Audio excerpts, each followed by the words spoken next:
Bonjour à tous, bienvenue dans cette nouvelle vidéo, cette nouvelle session.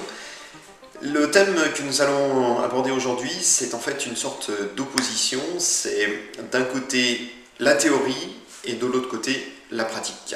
Alors ces deux choses, eh bien, elles s'opposent en quelque sorte, et il est important de veiller à rester toujours pratique lorsqu'on s'adresse à un auditoire. Pour quelle raison?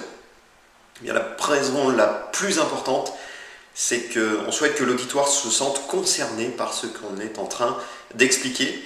Et pour qu'il se sente concerné, il ne faut pas rester dans la théorie. Un peu de théorie, c'est bien, mais il faut très rapidement passer à quelque chose de plus pratique. Illustrons cela lorsque nous sommes amenés à prendre la parole devant différents services d'une entreprise, par exemple. On a une jolie phrase, très belle phrase qui va motiver l'ensemble des troupes, enfin on pense que ça va motiver. Cette phrase c'est « Nous comptons sur vous, sur tous, pour être créateurs de richesses au sein de notre entreprise ». Ça donne envie, ou pas, enfin c'est selon. Mais le problème c'est que finalement, qui va être concerné véritablement? Eh bien personne. Personne en fait. Normalement, tout le monde devrait être concerné, mais au final, c'est personne qui sera concerné. Pourquoi donc? Eh bien, pour deux raisons.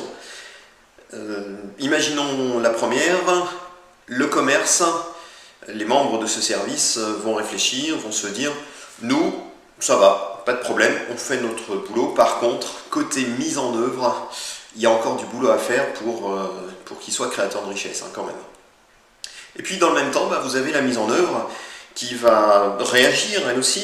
La mise en œuvre, elle dit nous on veut bien, mais il faudrait déjà que les commerciaux ils commencent par vendre intelligemment. Voilà. Personne ne s'est senti concerné par cette belle phrase, et du coup, c'est l'entreprise au complet qui en subit les conséquences. Est-ce que vous avez déjà entendu ce genre de réaction?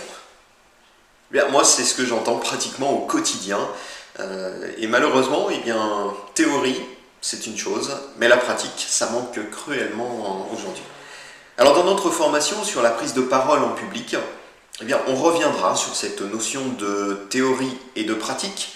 On verra comment il est nécessaire de réfléchir pour que notre discours soit adapté, soit peut-être transformé, de manière à devenir beaucoup plus pratique, beaucoup plus intéressant, et surtout pour qu'il suscite l'action chez chacun véritablement de notre auditoire, chaque membre de l'auditoire, de nos collaborateurs, quelles que soient les personnes en fait, chacun pourra ainsi se sentir concerné.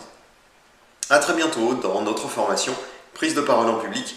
Je vous souhaite une excellente journée et puis je vous dis à très bientôt donc. Au revoir.